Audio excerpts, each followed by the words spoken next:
Chapter 9. Getting into a boat, Jesus crossed over the Sea of Galilee and came to his own city. And they brought to him a paralyzed man lying on a stretcher. And seeing their faith, Jesus said to the man who was paralyzed, "Take courage, son, your sins are forgiven." And some of the scribes said to themselves, "This man is blaspheming." And Jesus, perceiving their thoughts, said, "Why are you thinking evil in your hearts? For which is easier to say, 'Your sins are forgiven,' or to say, 'Get up and walk'? But so that you may know that the Son of Man has authority on earth to forgive sins." Then he said to the paralyzed man, "Get up, pick up your stretcher and go home." And he got up and went home. But when the crowd saw this, they were awestruck, and they glorified God who had given such authority to men. As Jesus went on from there, he saw a man called Matthew sitting in the tax collector's office, and he said to him, "Follow me." And he got up and followed him. Then it happened that as Jesus was reclining at the table in the house, behold, many tax collectors and sinners came and began dining with Jesus and his disciples. And when the Pharisees saw this, they said to his disciples, "Why is your teacher eating with the tax collectors and sinners?" But when Jesus heard this, he said, "It is not those who are healthy who need a physician, but those who are sick. Now go and learn what this means. I desire compassion rather than sacrifice, for I did not come to call the righteous, but sinners."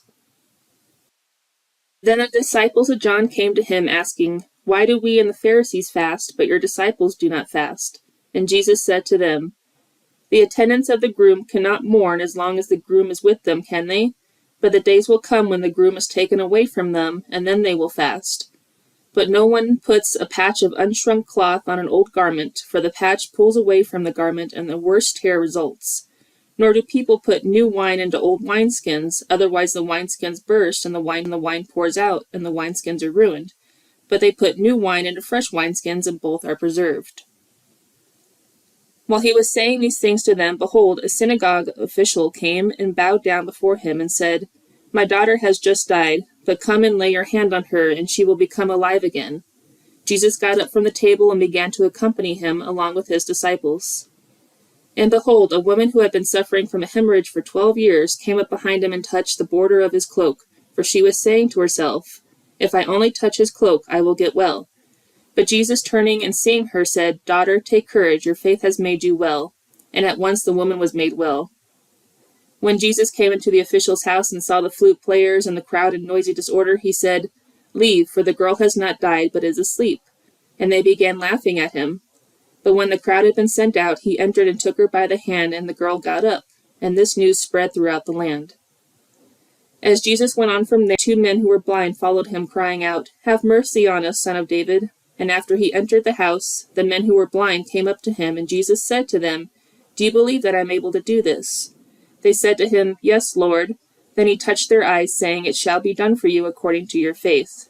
And their eyes were opened. And Jesus sternly warned them, saying, "See that no one knows about this." But they went about and spread the news of him throughout the land. And as they were going out, behold, a demon-possessed man who was unable to speak was brought to him. And after that demon was cast out, the man who was previously unable to speak talked. And the crowds were amazed, and were saying, "Nothing like this has ever been in Israel." But the Pharisees were saying, "He casts out the demons by the ruler of the demons." Jesus was going through all the cities and villages, teaching in their synagogues and proclaiming the gospel of the kingdom, and healing every disease and every sickness. Seeing the crowds, he felt compassion for them, because they were distressed and downcast, like sheep without a shepherd. His disciples, "The harvest is plenty, but the workers are few. Therefore plead with the Lord of the harvest to send out workers into his harvest."